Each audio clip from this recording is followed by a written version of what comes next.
Udah setahunan ini kalau HP 2 jutaan itu patokannya pasti Infinix, Infinix, dan Infinix. Kayak nggak ada yang nyaingin gitu. Saking banyaknya series Kingpinix di harga 2 jutaan kali ya, jadi bingung milih HP lainnya. Xiaomi akhirnya resmi memperkenalkan Redmi Note 15 series. Ada 3 model yang dirilis, yaitu Redmi Note 15, Redmi Note 15 Pro, dan Redmi Note 15 Pro Plus. Tapi yang mau gue bahas kali ini adalah si Redmi Note 15 5G ya. Ingat ya, ini varian 5G. Nanti ketika masuk ke pasar Indonesia, tahu-tahu ada varian 4G, ya pastinya cuma rebranding.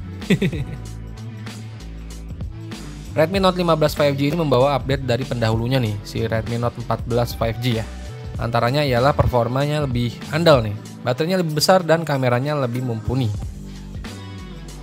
Dari desainnya ini udah cakep ya, minimalis dan berkarakter.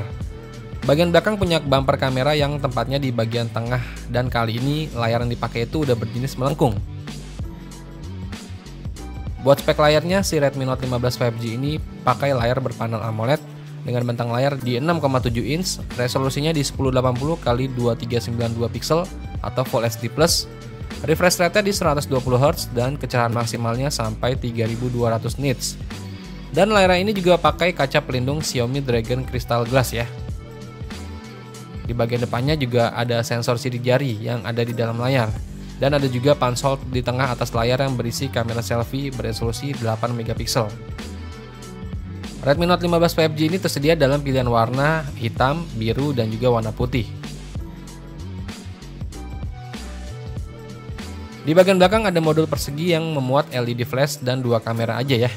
Mencangkup kamera utama beresolusi 50 megapiksel dengan sensor yang digunakan itu dari Leica Fusion 400, dan satu lagi ada kamera depth sensor beresolusi 2 megapiksel.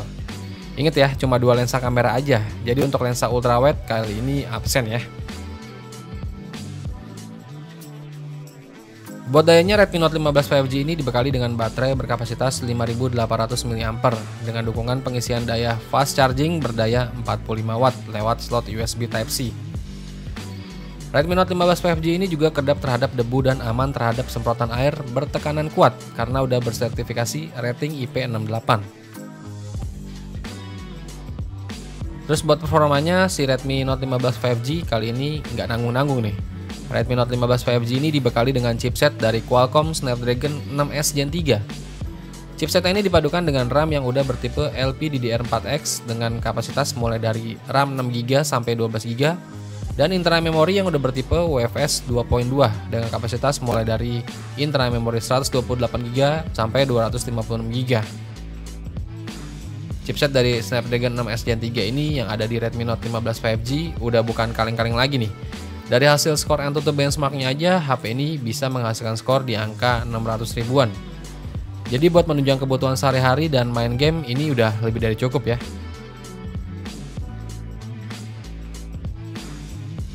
Terus buat fitur lainnya yang ada di Redmi Note 15 5G ini ada NFC, speaker stereo, infrared blaster, slot kartu SIM hybrid, dan Redmi Note 15 5G ini udah menjalankan sistem operasi HyperOS 2 berbasis Android 15. Dan buat harga dari Redmi Note 15 5G ini yang kebetulan udah dirilis duluan buat pasar Tiongkok. Di Tiongkok sana, Redmi Note 15 5G untuk varian RAM 6GB, internal memori 128GB itu dibanderol di angka 999 yuan, atau kalau dirupiahin itu sekitar 2,2 juta rupiah. Terus varian RAM 8GB, internal memori 128GB itu dibanderol di angka 2,4 juta rupiah. Varian RAM 8GB, internal memori 256GB itu sekitar 2,9 juta rupiah. Dan yang paling tertinggi varian RAM 12GB, internal memori 256GB itu dibanderol sekitar 3,4 juta rupiah. 2 jutaan kecil aja udah dapat HP dengan chipset gaming dan juga desain cantik. Fix, Infinix mulai gemeter ini sih. HP ini nantinya dipastikan bakal masuk resmi juga ya buat pasar Indonesia. Tapi belum tahu kapan. Tinggal kita tunggu aja kabar baiknya dari Xiaomi Indonesia. Semoga harganya nggak meleset jauh ya.